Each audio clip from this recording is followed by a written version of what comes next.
Hey everybody, it's me Amanda with Once in a Wild Wednesday, and welcome back to another Wednesday with Once in a Wild. And it's me Amanda with Once in a Wild, and welcome back to another Once in a Wild Wednesday is what I meant to say. But we had some technical problems, and it looks like we are okay now. Let me know over on Facebook if you're there, or if you're not, or if you can see things, if it's blurry, if it looks great. Just let me know and give me all the feedback. That really helps us out. And thank you for being here on Instagram Live. Sorry about the delay, you guys. We usually start at 6:30 p.m. and it's only 6:37, so we're not too super late. If at first you don't succeed, keep on trying and it should work out, right? So don't ever give up on your dreams, you guys. You can do it. So without further ado, let's go ahead and get started before anything else happens, shall we?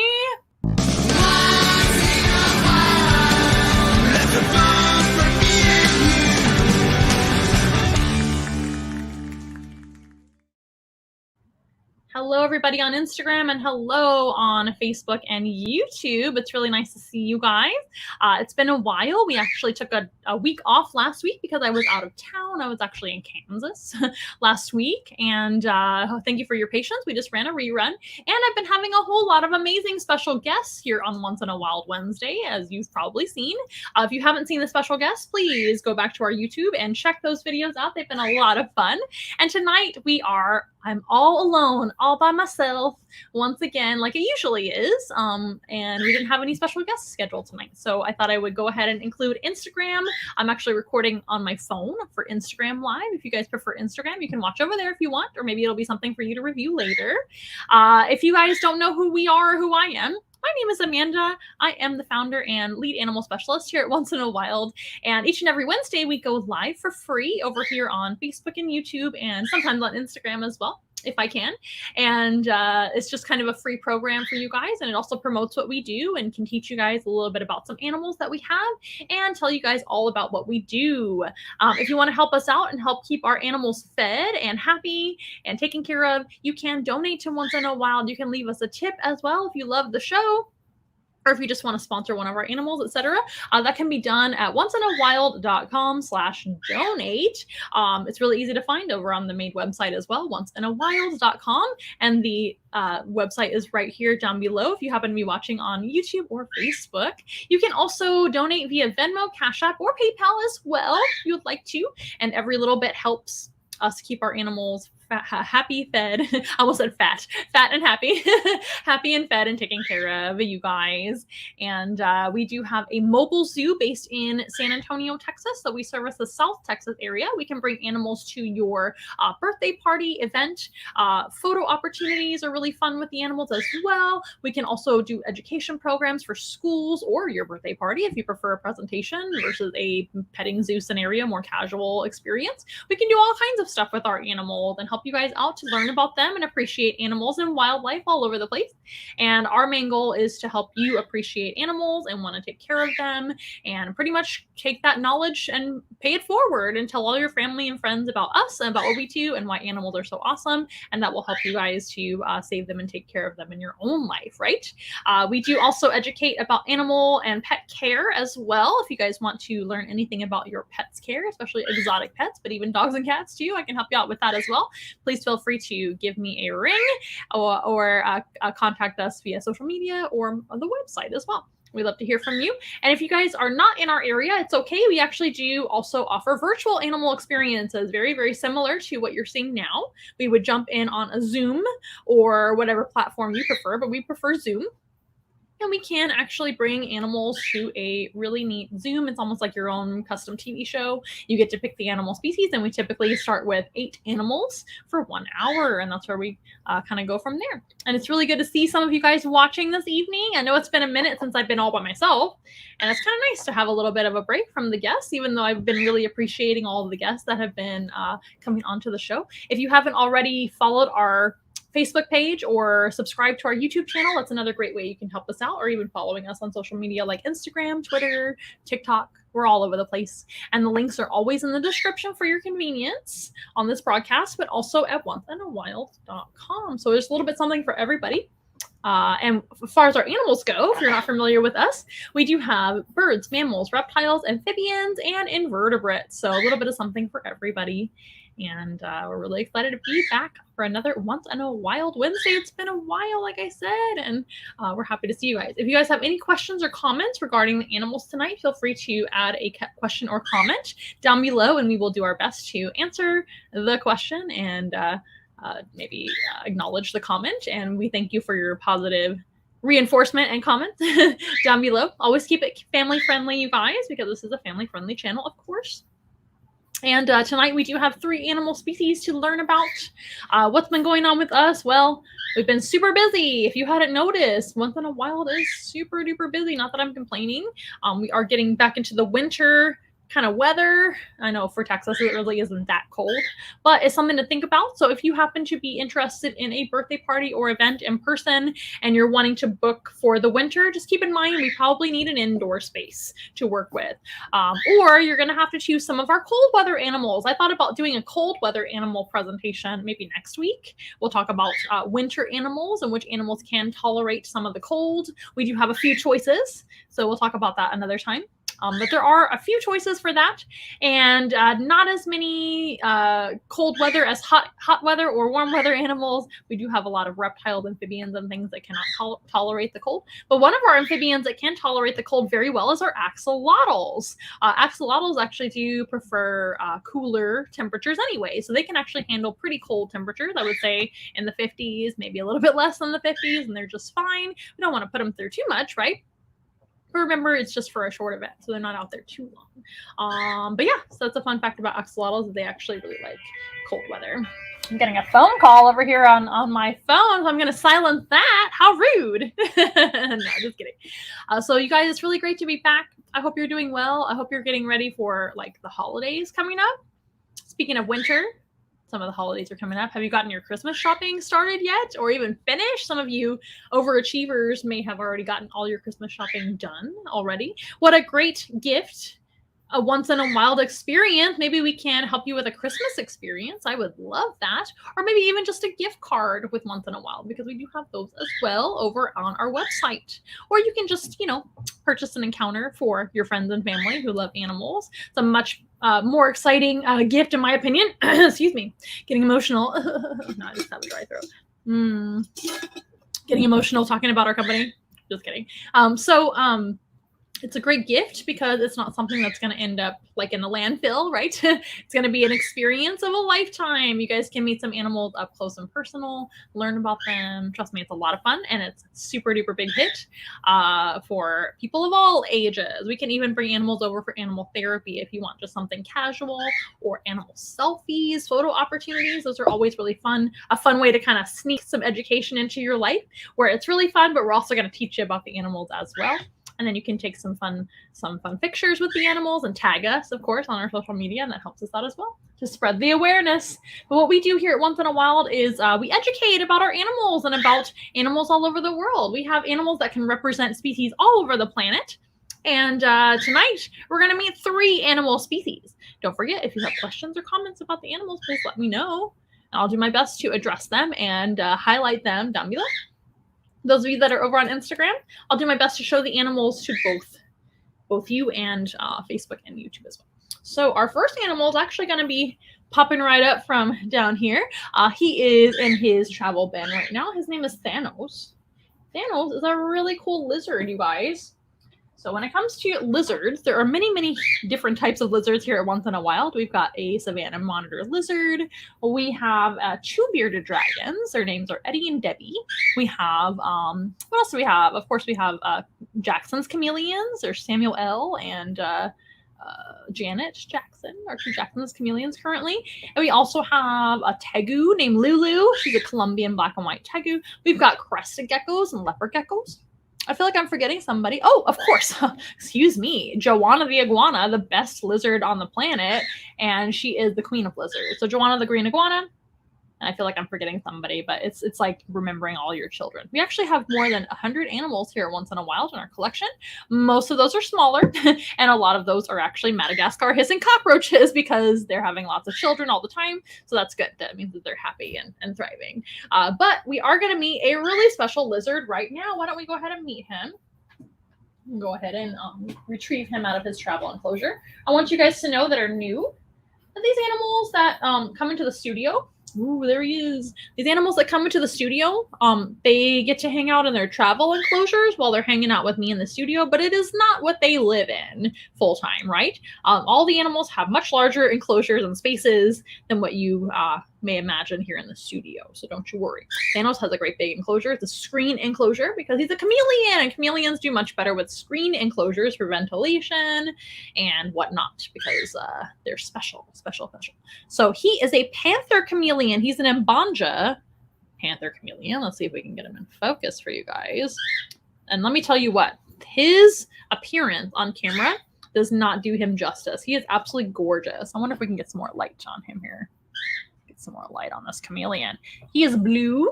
He's got a little bit of purple, a little bit of red freckling right now. But of course, you guys know that chameleons, especially Panther Chameleons, they change colors. Whoa, he's showing me a little sass over here. So Thanos is not really the biggest fan of people. So we named him Thanos for a reason. He's kind of a villain. Hello, Kathleen. Hello, Ricardo, by the way. And but he is a beautiful Mbanja Panther Chameleon. Over on Instagram, you guys are getting a really cool view of him with his striping and everything. Look at that.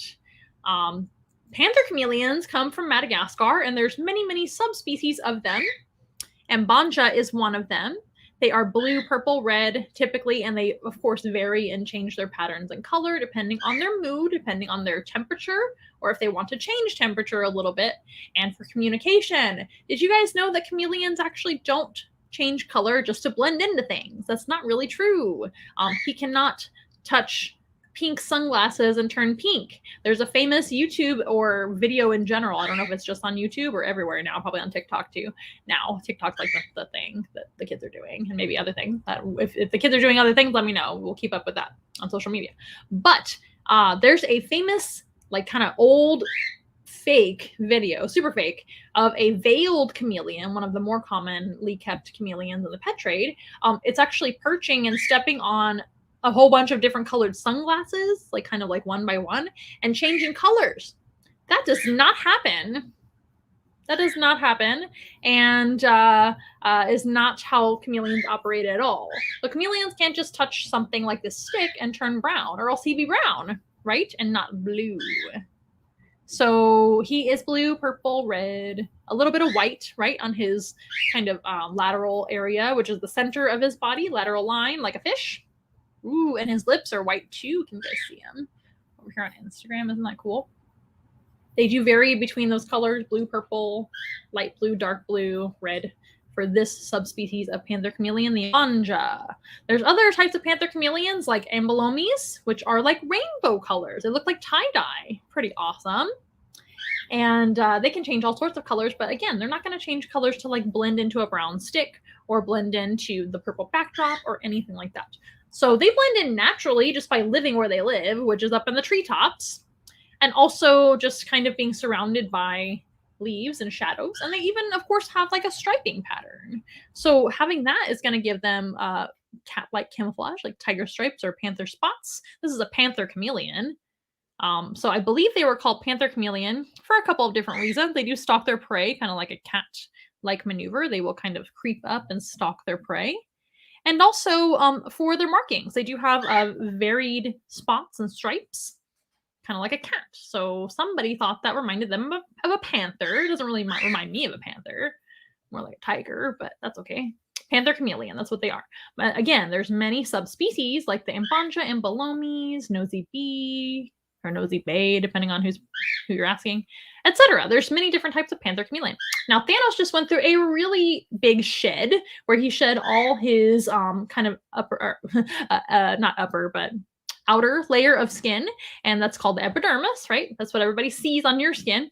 But periodically, chameleons and most lizards, for that matter, all lizards, have to shed their skin as they grow. Since he's a subadult, not adult, but he's a sub-adult, not a baby anymore, and kind of like I would say teen chameleon, maybe a little bit older than a teen. Maybe he's like 19, if he were a human, but definitely mature, but not all the way as big as he's going to get. So since he's that old, he's not gonna shed as often. When they're babies, they just shed a lot more often because they're growing faster, which makes a lot of sense in nature because you don't really want to be that tiny. You're more vulnerable to predators and things. So the faster you grow, the more likely you'll survive, right? In nature. He's going to be just fine either way, right? Because he doesn't have to worry about predators. But anyway, so he just went through a big shed. He's not going to shed as often at his age as he would have when he was like a baby, right? So yeah, that was neat to see. He shed all of his outer layer of skin, the epidermis. It turned white and flaked right off. Similarly to when maybe if you get a sunburn or something like that, and all that dead skin just flakes right off. But so he is extra blue and just beautiful. You guys can see all that striping. He's kind of leaning in a weird position. So he's going to make me hold him a little more awkwardly. But over on Instagram, especially, you guys can see his striping. Really cool. Let's see if we can show you guys. Look how beautiful that is. They are just gorgeous. He's trying to stay as still as he can to be hidden. He's like, I'm just part of the tree. Do not look. Blend in, blend in. Now, chameleons are very special, not just for their colors and beauty, but for behaviors and abilities. So these guys are, of course, an arboreal lizard. We'll start there. Arboreal means that they live in the trees. They live in the trees and they climb the trees. They definitely don't live on the ground. So these guys will almost never go down to the ground unless it's an emergency, like they need to escape a flood or a fire or to get from one tree to the next, and they can't otherwise. Of course, they can't fly or anything or jump really. So going down to the ground sometimes does happen. And some other chameleon species that live more in like a desert habitat, because there are a few of those. This is a tropical species here. But some that live in the desert, they might have to go to the ground a little more often. But in general, they're really never going to go down to the ground unless they absolutely have to. And that makes them an arboreal species. They live in the trees. And they're going to have like little pinching feet. They have just as many toes as any other lizard does, which is 5 on each hand and foot. But they're fused in a special way to where they're like functioning like chip clips. They have like chip clip toes, which I love.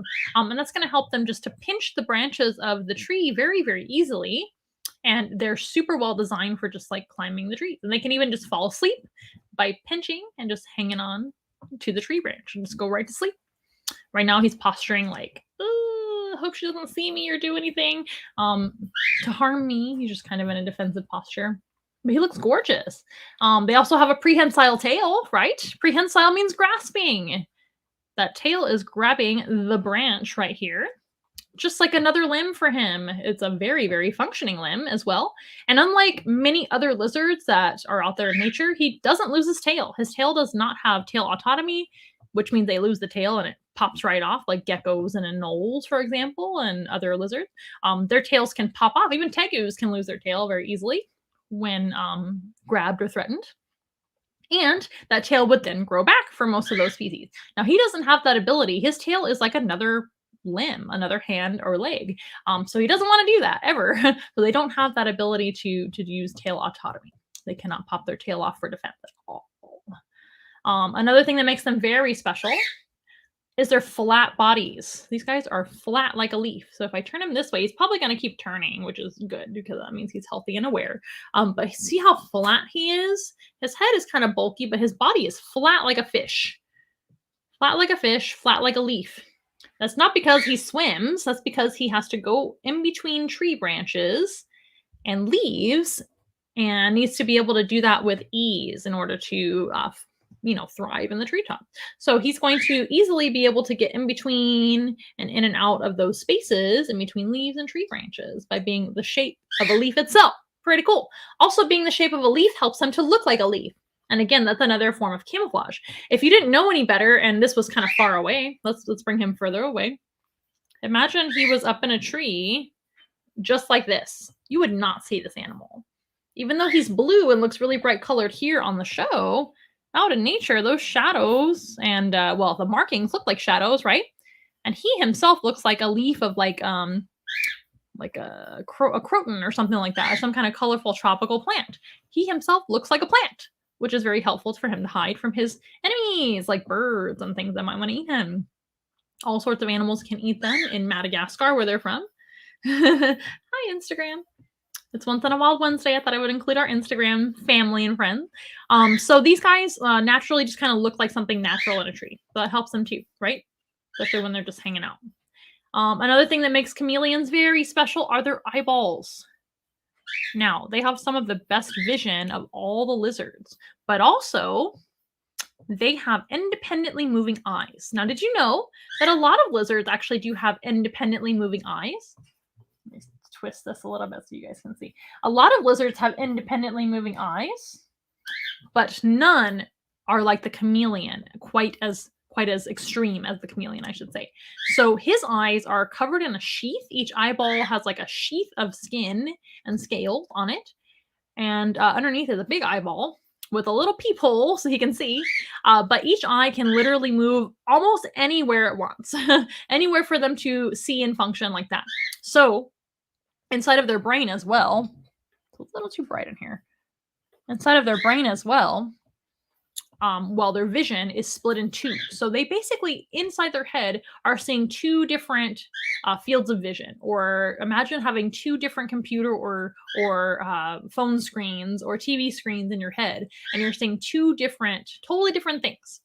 And they can kind of look around wherever they want and see whatever they need to see for safety purposes. They're looking around for predators. They're looking around for maybe mates. They're looking around for weather change. Whatever they're looking around for, that's what they're doing.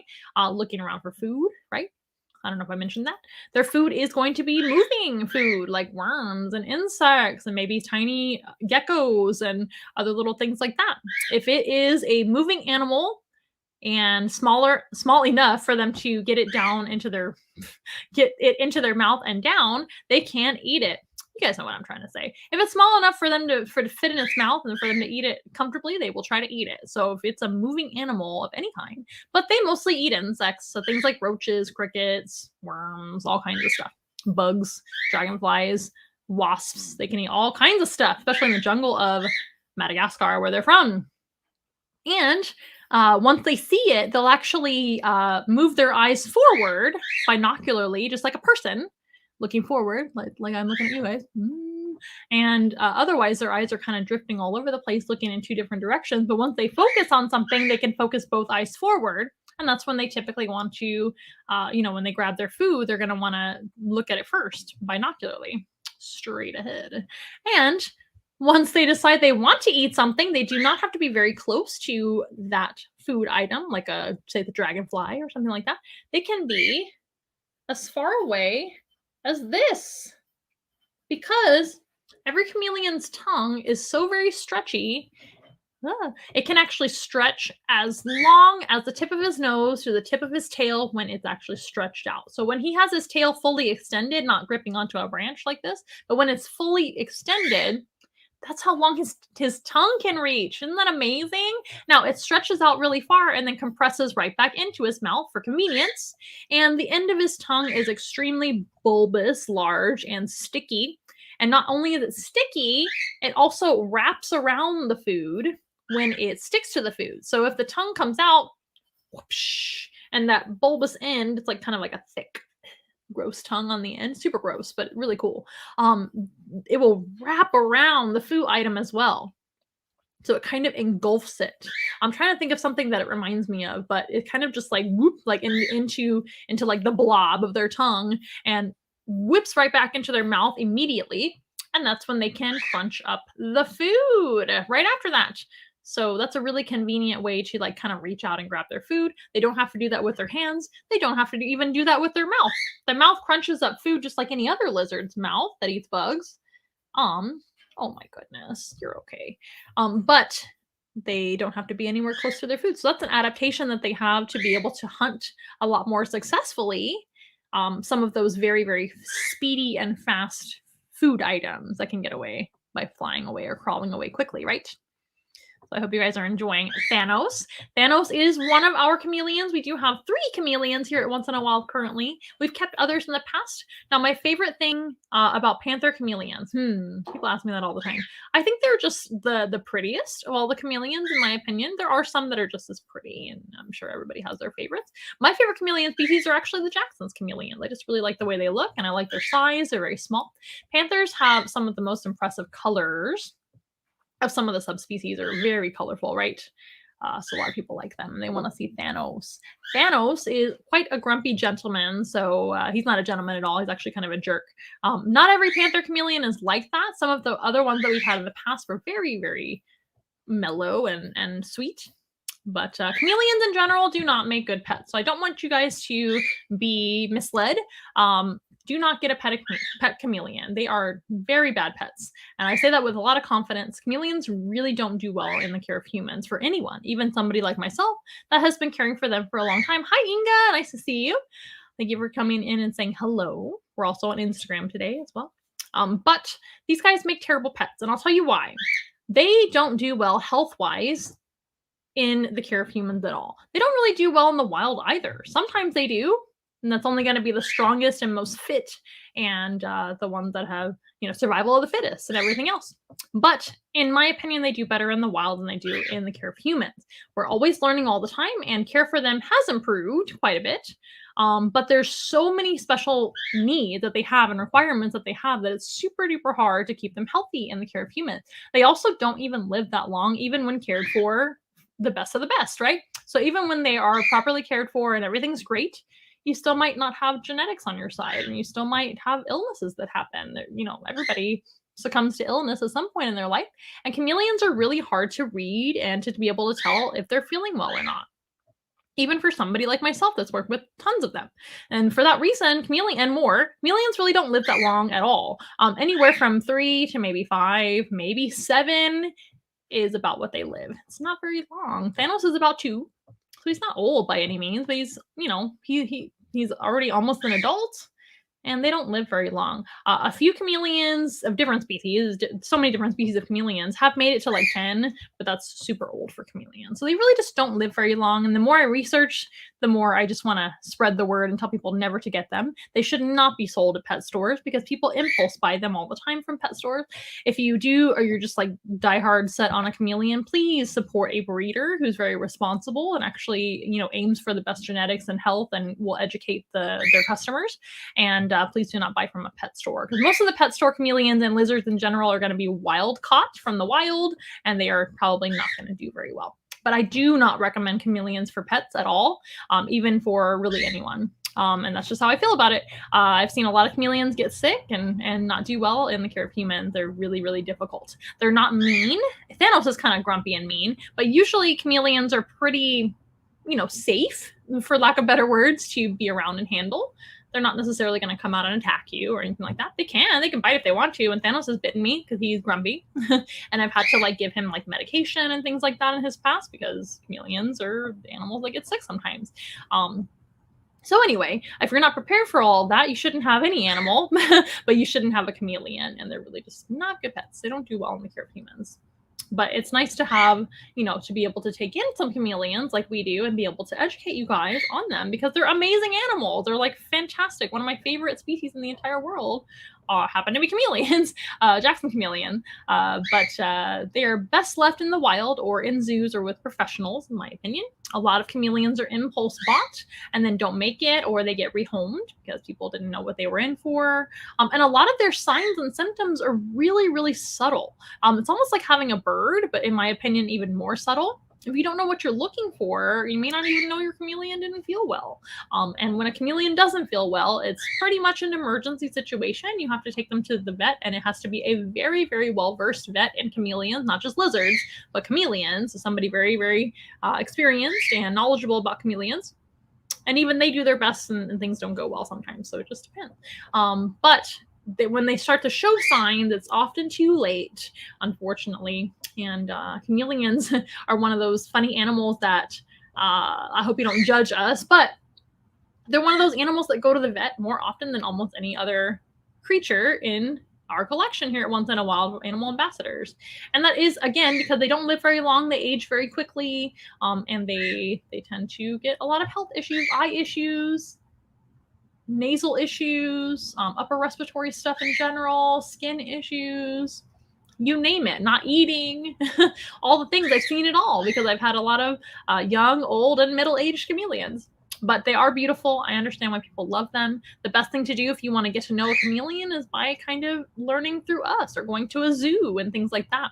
Be able to get close to one. I don't recommend them for pets. There's much better choices. If you are dead set on a pet lizard, I would suggest a blue-tongued skink, leopard gecko, or even a bearded dragon in your life. However, all those animals also need lots and lots and lots of attention and lots and lots and lots of research and special requirements and needs. And they are exotic animals. They're not cats and dogs. So there's not as much information on their health care, diet, care in general. So you have to make sure and do a ton of research from the right sources, which is one reason why we opened up Once in a Wild in the first place, is to be able to be a resource for you guys. So we'd love to help you out if you ever have questions about exotic pets like that. We're an open book and we'd love to help you. I would love, love, love to educate you guys. It's one of my passions. I think pets and animals kept in people's homes are just as important as wildlife. And the more we learn, the better lives that they will have in your own home as well as otherwise. So I hope that makes sense. But yeah, it's a wonderful animal. They are so special. They're kind of like the flowers of the lizard world. They are just gorgeous, but sometimes they're here today and gone tomorrow, unfortunately. And that's just their lot in life. Chameleons don't live very long. They grow very fast. They grow to breeding size so they can breed and pass on their genetics. And that's just how it is. Now, speaking of breeding, these guys are egg-laying chameleons. And you might be thinking, well, of course they are. Well, did you know that some chameleons do not lay eggs? Many chameleon species, including Jackson's chameleons, one of my favorites, give live births. They are really cool. They actually give live births to many, many babies per brood or litter when they have them.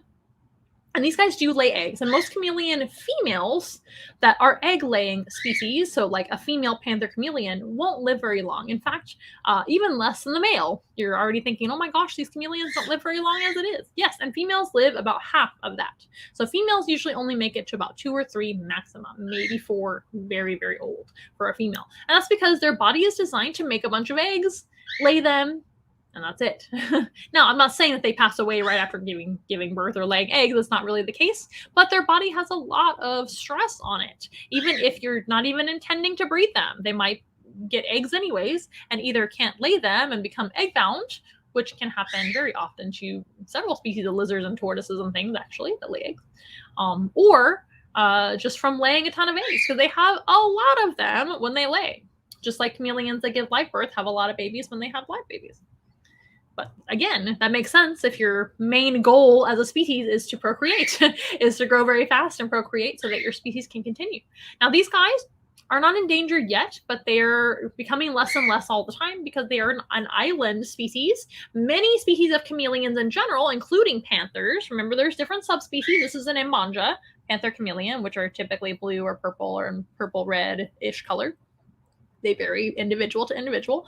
But Mbanjas and all of their cousins, the Embolomies, nosy bays, and more, all those guys are Panther chameleons, and they are an island species from Madagascar. And there's other species from Madagascar that are chameleons too, that only live there. So when animals only live in one place, especially an island, they are already experiencing a lot of pressure on them just for survival in general, because they don't have anywhere else to go. Now, Madagascar is a huge island. Don't get me wrong.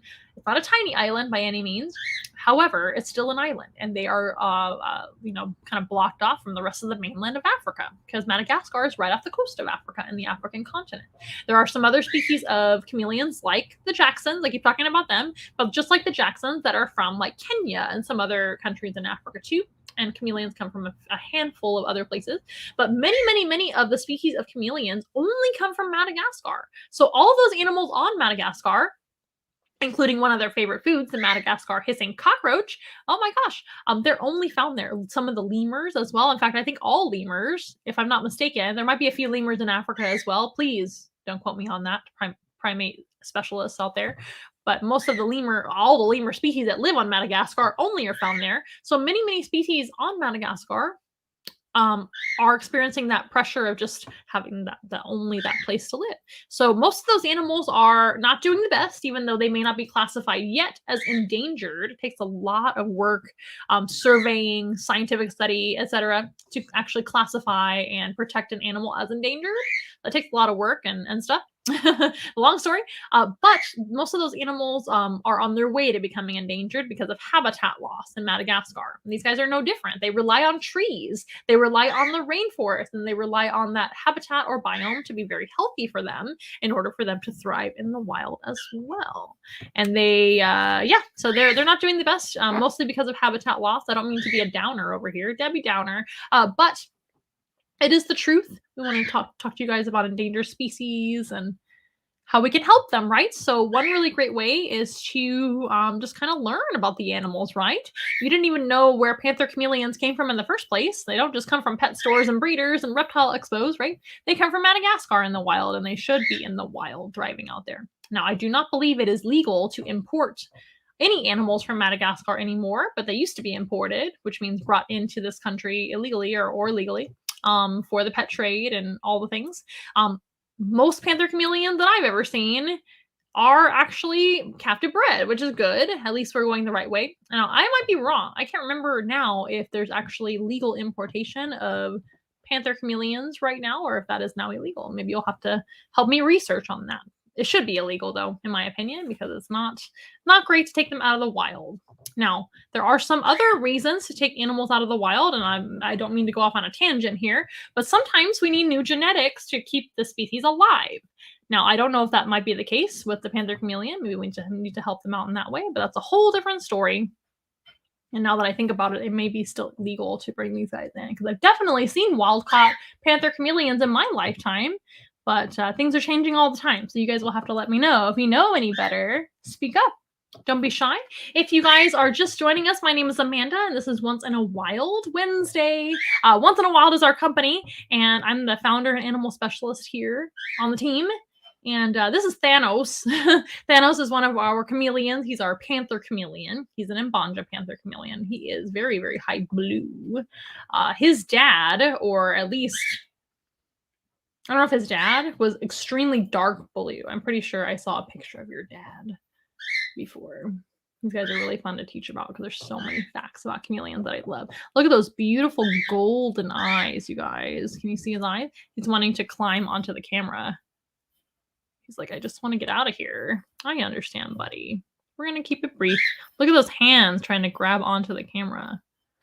They have fused toes that kind of remind me of chip clips. Want to hang onto my toe? Onto my toe. Onto my finger with your toe? Look at that. See his little hand? Isn't that cool? He is so neat, you guys. Panther chameleons come in different subspecies and localities, and they are different colors depending on where they come from in Madagascar. Now you got me thinking. Now I've got myself thinking, I should say, if these guys are legal to import anymore. I wonder if there's like regulations on it. That would be very interesting to research. Now, sometimes when we breed animals and things like that, just to conserve the species, we do need new genetics every now and then.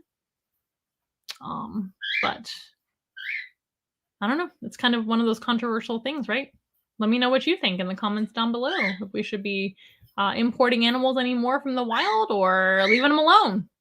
Now, animals are not really, in general, they do need some help in general with animals, right? With different habitats and conserving their species through habitat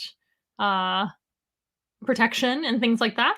We need to make sure and be doing that. So, oh my gosh. Now, chameleons, I really don't think that they should have been pets in the first place. That's one thing. And that to each his own, but that's just my opinion. Animals like iguanas as well, I don't think make very good pets at all and should be left alone in the wild. Alrighty, you guys. Let me know if you have any questions about Thanos, the Panther Chameleon. Now he's getting sassy with me. See that posturing that he's doing, the open mouth? He's trying to look really, really scary and scare me away. I get it, buddy. I get it. I will not touch you, I promise. And I will not hurt you ever. Never, never. They're amazing animals, you guys. He's extremely popular. People do want to see him. But please don't be offended if he doesn't like you. He doesn't like anyone. Right, Thanos? All right, you guys. I'm going to let him go down and rest. Say goodbye to Instagram. Hi, Instagram fam. He's going to go back down here and rest for a little bit. When I say back down here, he's going into his travel enclosure. All of our animals have their own travel enclosures, of course, and they all make sense to the size of the animal to travel. And then behind the scenes, of course, he lives in his great big enclosure, which is a screen enclosure with UV lamps, a small heat lamp. He gets misted twice a day for their care. They get misted a lot, and lots of showers and misting for chameleons because they're tropical. Chameleons also tend to have a lot of eye problems if you don't shower them enough, if they don't have enough humidity or like a shower so they can kind of roll and clean their eyes and get dead skin away and things. They're very high maintenance, these chameleons, so I do not recommend for pets, but they're wonderful animals in the wild and wonderful to teach about in zoos or traveling zoos like us, right? Let me know if you guys have any questions. We're actually going to bring out a mammal next. So what I'm going to do, I know you guys hear the bird chirping over there, but they're going to be last. So what I'm going to do is step away into the next room just briefly, and I'm going to get our second animal, which happens to be a mammal. This particular mammal happens to be a predator, and a very, very active and kind of noisy predator when in his travel enclosure, because he just wants to get out and play with us and be with us because they're very, very social with humans. So let me go ahead and go and get him, and I'll be right back, you guys.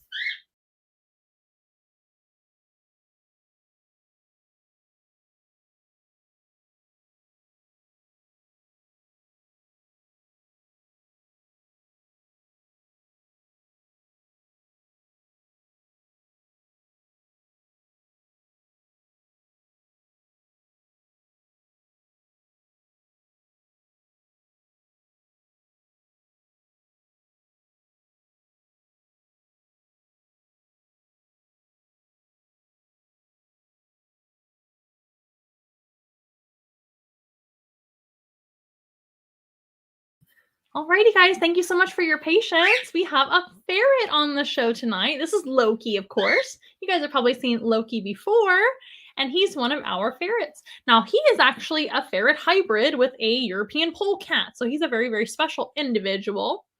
He was specially bred like that. Most ferrets that you see in the United States, anyway, are actually from a place called Marshall Farms.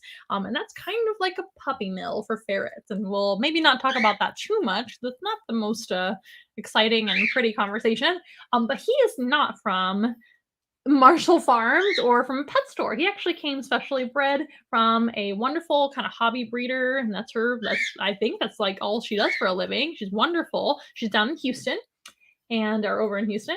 And we have Loki, this guy, and Thor, and they're both very healthy, robust, large male ferrets. Both of them are neutered, but we didn't have them neutered until they were around, I think they were 9 months old, which is a good time to neuter them.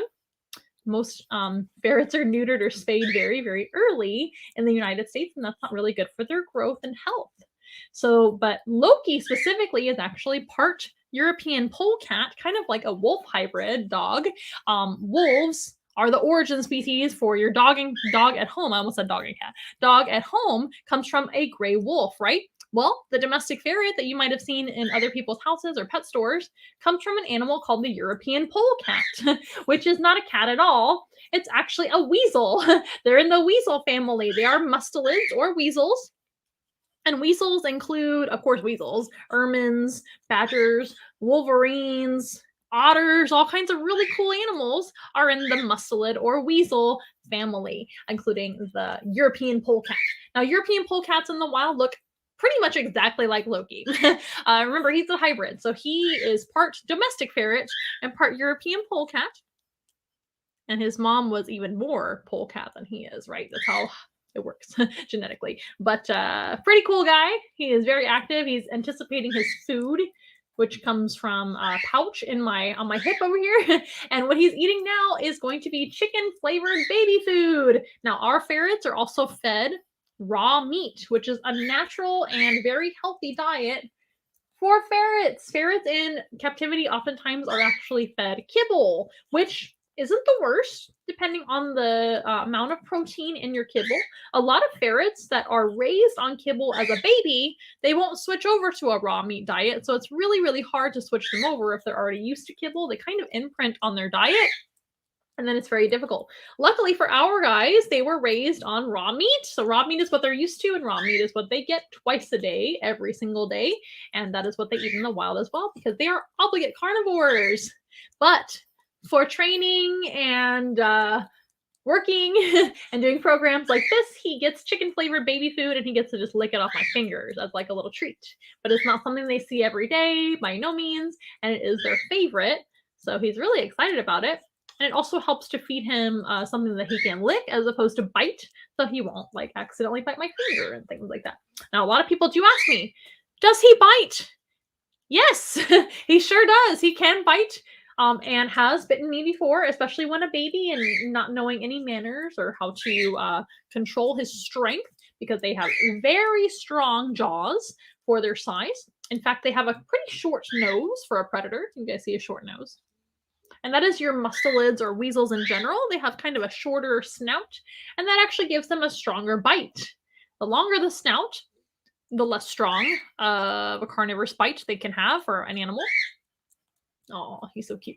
But if you think about it, like a bulldog, or I'm trying to think of a natural animal besides a weasel type animal, they have a shorter snout, and they do have quite a bit of power in their skull for crushing bones and things like that. So yes, he can bite and has bitten, but he's gotten a lot better about doing that, to me at least, and to his caretakers otherwise, besides me. Where are you going?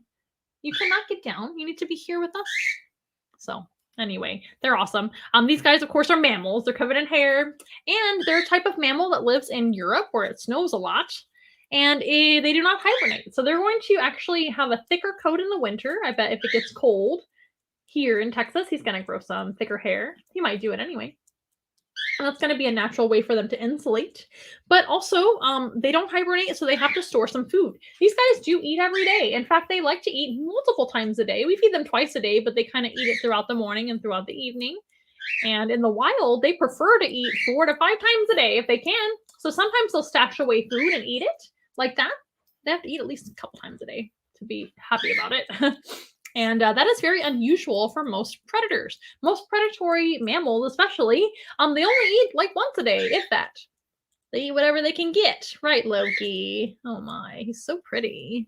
These guys are a little bit special that way. They have a higher metabolism for a predatory animal than most other predators, right? I'm going to make sure I can see y'all's comments because I took it away because of all the logistics up here. And then since I have baby food on my hand, I can't reach down with this hand and touch my computer, can I? Raw meat problem. So he's wonderful, you guys. So Loki's another very popular animal to meet in person, but we do not allow touching with our ferrets because they can bite. And we want to make sure you guys are safe. But many, many other animals that you guys can meet are touchable. Like Sandor, the Flemish giant rabbit, is a really good option for a touching animal. Or our guinea pigs, of course. Maybe our tortoises, bearded dragons, etc. Not the chameleon. Chameleons don't enjoy being touched by anybody, including myself. And so we just bring out Thanos for like maybe a presentation style and then put him back away. Just like we did tonight on the virtual. Yeah. So I hope you guys like Thor. Thor is his brother. I hope you guys like Loki. Loki does have a brother named Thor. Thor is a white ferret with dark eyes. And they are adopted brothers, right? Just like in the Marvel universe or in Norse mythology, etc. I know Norse mythology, Loki is very different than what the Marvel universe is, but I still love the names, and they kind of go with the European kind of locality, which is where they're from in the wild, right? You can see his little paws gripping my hand. They don't have hands like a raccoon or anything like that, but they do have a little bit of ability to grab with their claws and paws. And since he's a polecat hybrid, he has a little bit more webbing on his toes. Some other domestic ferrets I've seen before have webbing on their toes too, but the more domesticated they become, the less webbing they have. See the webbed toes that he has? He's able to swim a little bit better than like a more domesticated or differently bred ferret. And ferrets come in all different types of colors nowadays. This is the wild type, or sable. My favorite, especially like his dark sable color with the mask. Look at the food on his nose. Oh my gosh, Loki. So messy. They are very messy animals in general, not just when eating baby food off of hands. They are very messy and stinky animals. Oh, there's a bunch of food all over his face. You're welcome. You're welcome. Oh my gosh, look at his whiskers. So these guys have a great ability to tunnel and go underground, and they need a way to be able to sense maybe the width of the tunnel, etc. They can't really see in the dark underground when they're tunneling, but they can smell, hear, of course, and feel. And that's what those whiskers are for. The whiskers are going to kind of help guide him through the tunnels and feel his way around like feelers on an insect. It's going to help him out. They have great sense of hearing, smell, taste, and touch, but not the best vision for a carnivore. He still does have decent eyesight. His eyesight is limited, though, and he cannot see color. But let me tell you, these guys are very, very tenacious animals, and they go after whatever moves that might look like food to them. They want to grab it right up and hunt it. They're very capable hunters, which is how ferrets were domesticated in the first place. So humans, tale as old as time, have had issues with pests and have had issues with being hungry, right? So humans sometimes like to hunt animals like rabbits or birds and all sorts of game, right? And also humans have pests like rats and mice. So that's where ferrets come into play when it comes to being a human, needing a solution for that problem.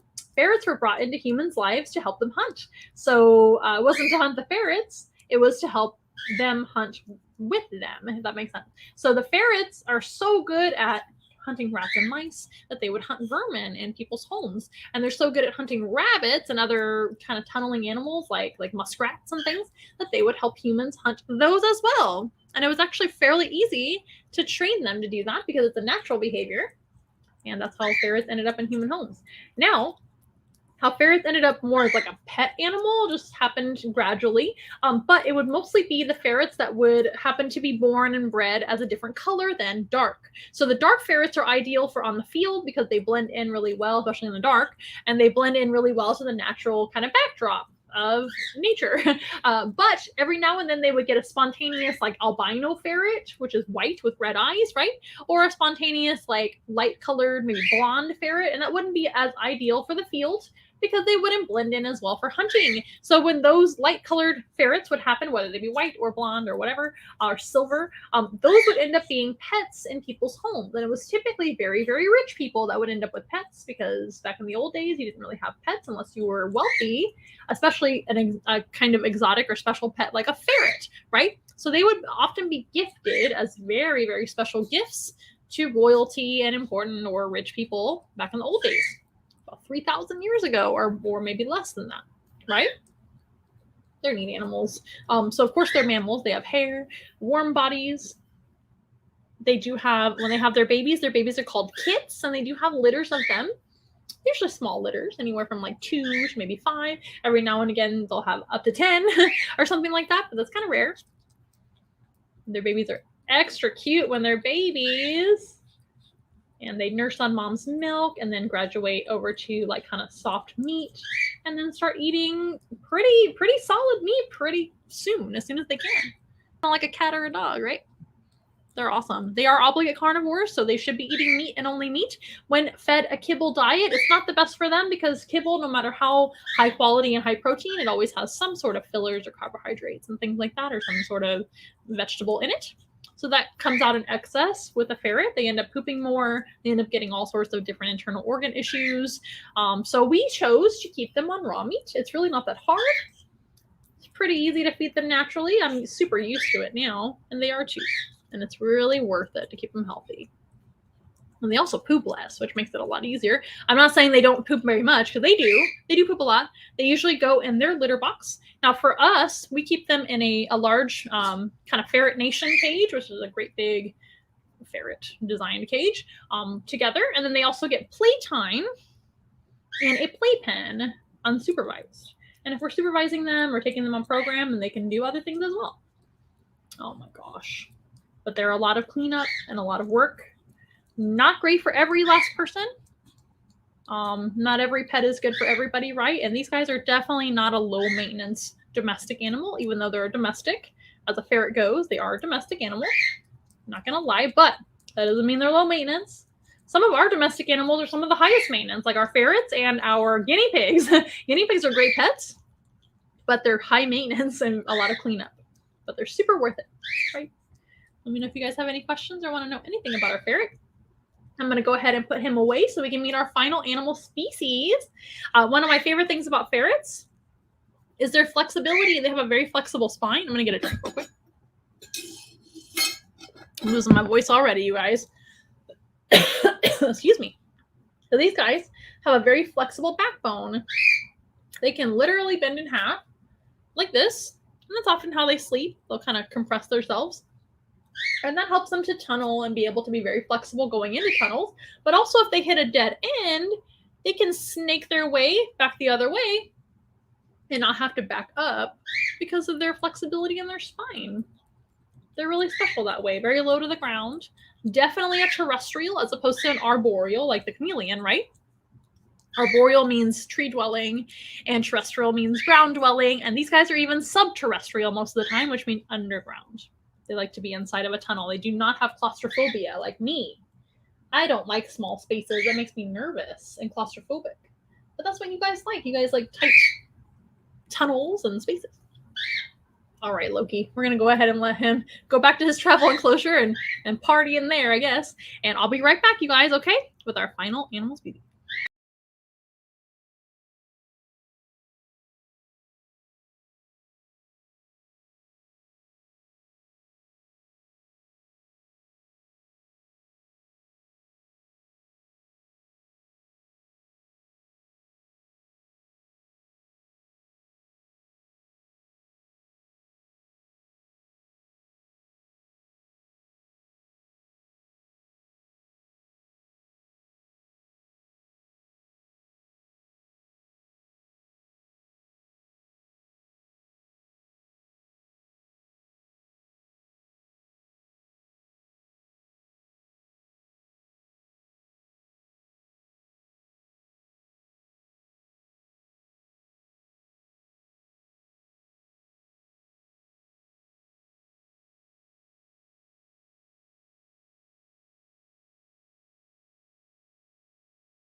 Okay, you guys, thank you so much for your patience over here on Facebook and YouTube.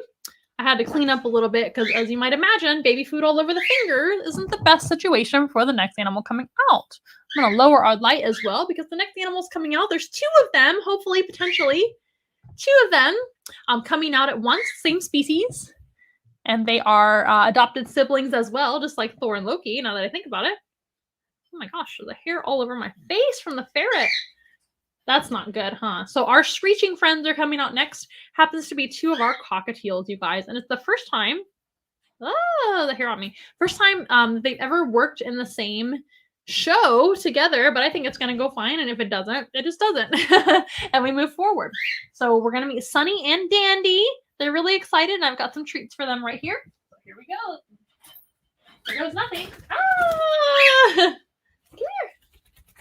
Good job. So Sunny on my head and Dandy on my hand. Come on, Sunny. There you go. So that wasn't really Sunny's fault. I actually was kind of leaning down to get Dandy. She was taking a little bit longer than Sunny. Sunny jumped the gun a little bit. Oh, Dandy, you have food all over your face. Now, I did lie. They've been on the show before together, but they were just little babies back then. So it's just been a while since they've been on the show together at the same time. But as grown birds, they've never been on the show together. It's just been a long time. Step up. Good job. So it's a little bit harder to work two at once, but I think I can do it. I'm a professional, right, you guys? So let's give them some treats on the hand so that they stay there. So right now they're eating a little bit of millet seed, their favorite treat item. but they don't necessarily see every day either. So the animals that work for their food on the show or in programs in general or birthday parties or whatever we do, we tend to want to use their favorite foods, right? That makes sense. And it may not be something that they see every day. Just like Loki was eating the baby food that he specially gets just for shows and working, these guys only get the millet seed when they're working. So they don't see this seed every single day. They get a healthy diet of specialized pellets in the evening, and they're going to get that after this as well, as much as they want. And in the morning, they actually get veggies. They get healthy veggies in the morning. And seed is a very limited item that they get because seeds can actually make them too overweight and very unhealthy as a parrot goes. So these are parrots. They're just tiny ones. So we have here a couple of cockatiels, right? They are twins, right? They're actually not full siblings. They just look the same. Oh my gosh. Please get along. They usually get along really well. They are best friends and adopted siblings, and they do live together in the same enclosure. There we go. There we go. You maybe want one on this hand.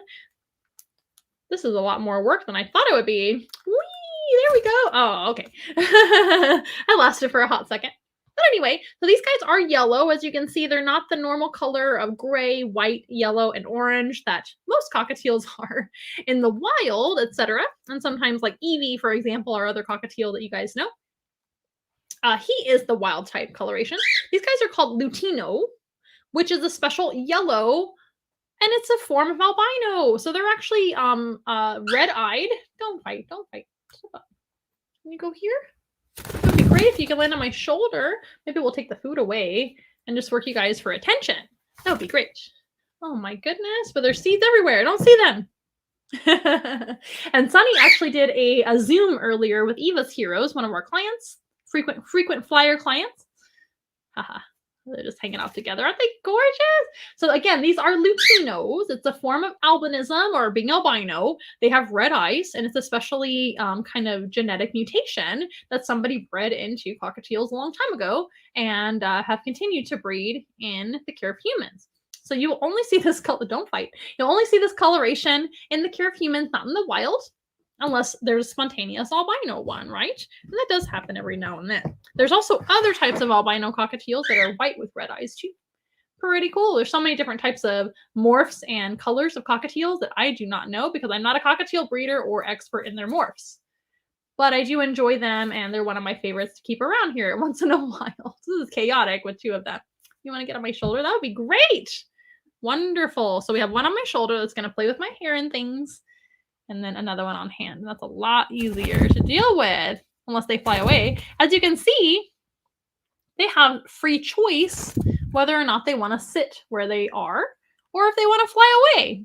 Most of the time, though, they will just choose to hang out with me, but they are fully flighted. These guys are fully feathered, fully flighted. I want to make sure they're fully in focus right now. A little bit of a shallow depth of field. There we go. But Dandy's on my shoulder, playing with my hair, and Sunny's over here on the hand. Aren't they cute? It's chaotic sometimes here once in a while, but it's a lot of fun.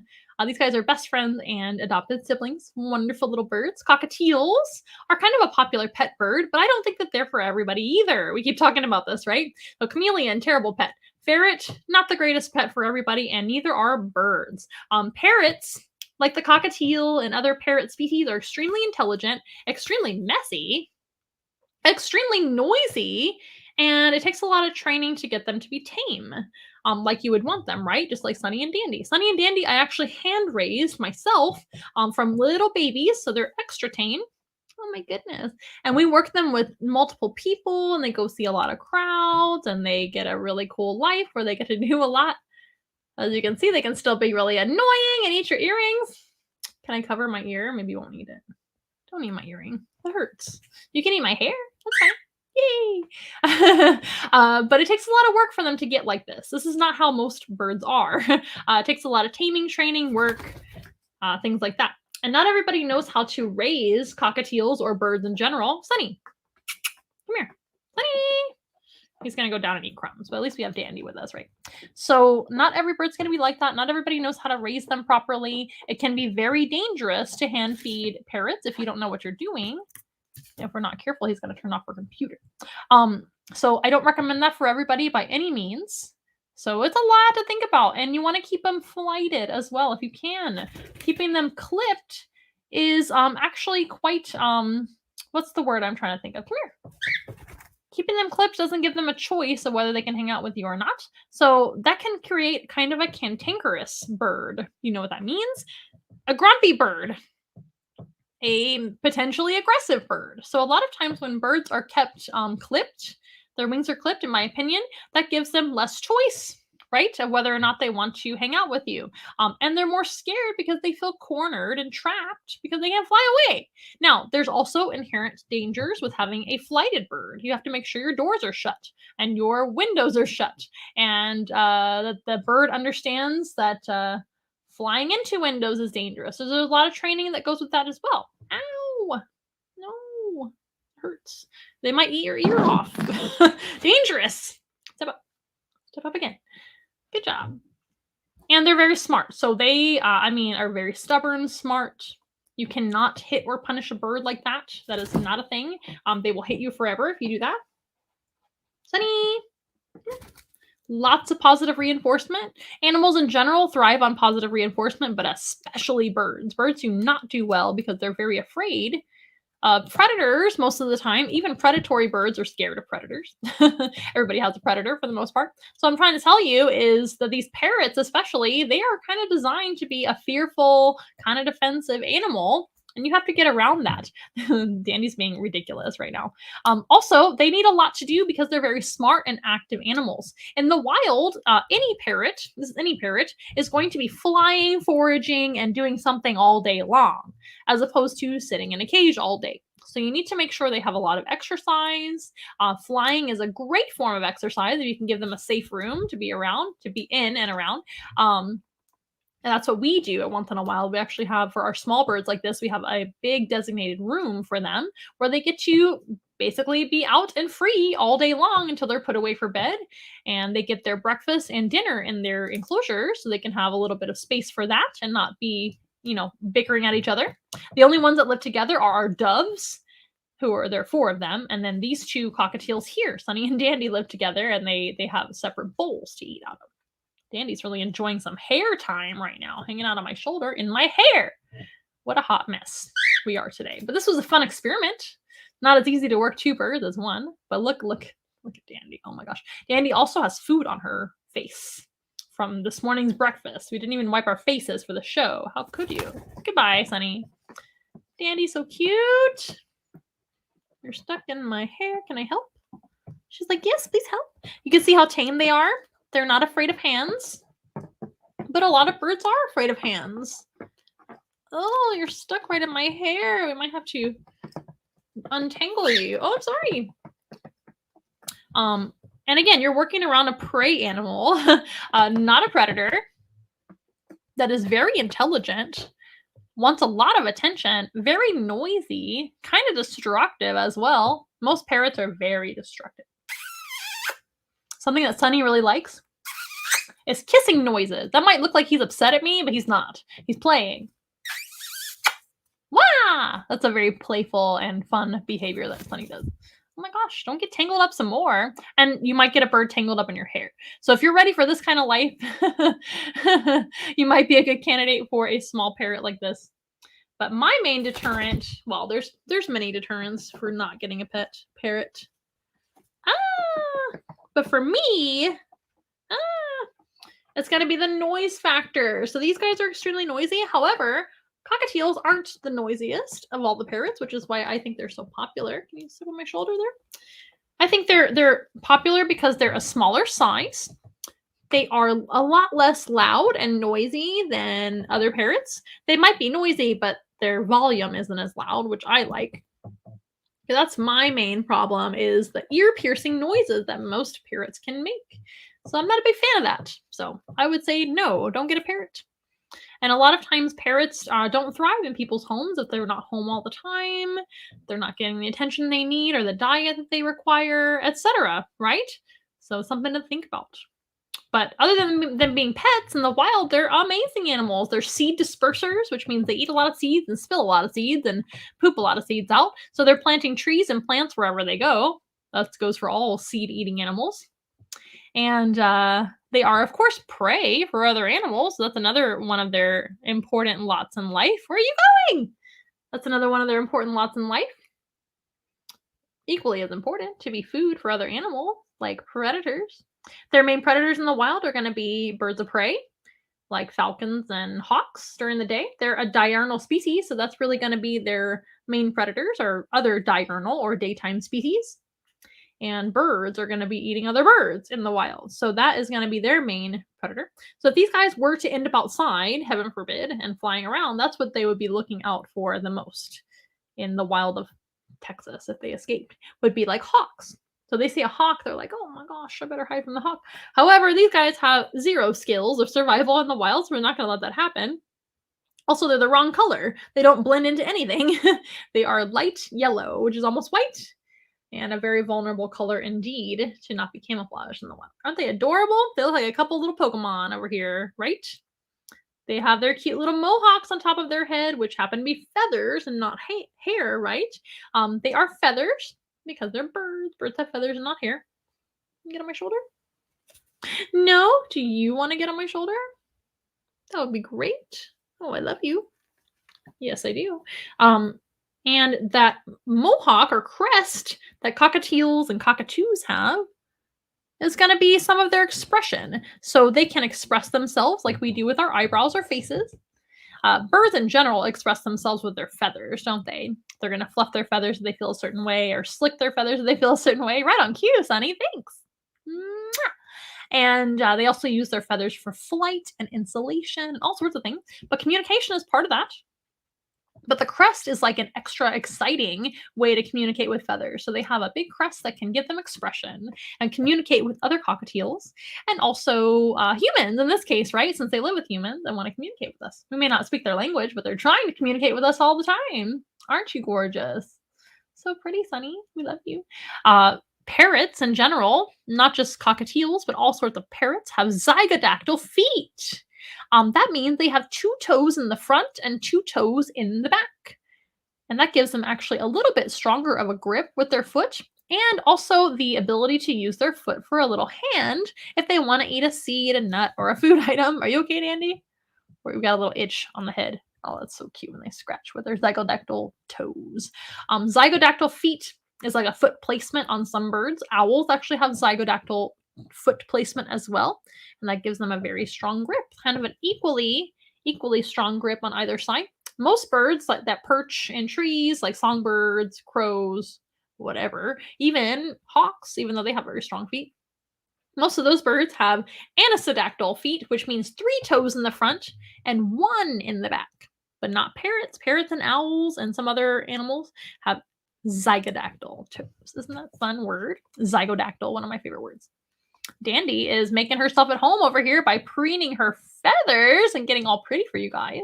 That's a very good sign of a comfortable, relaxed, and safe bird. They feel safe. They're not looking around for predators. They're making themselves at home and just cleaning themselves. And also, that's really important for their feathers. Maybe she'll fix her face as well with that piece of food on her face. Looks like a mustache over there. Aren't they beautiful? I sure do love cockatiels.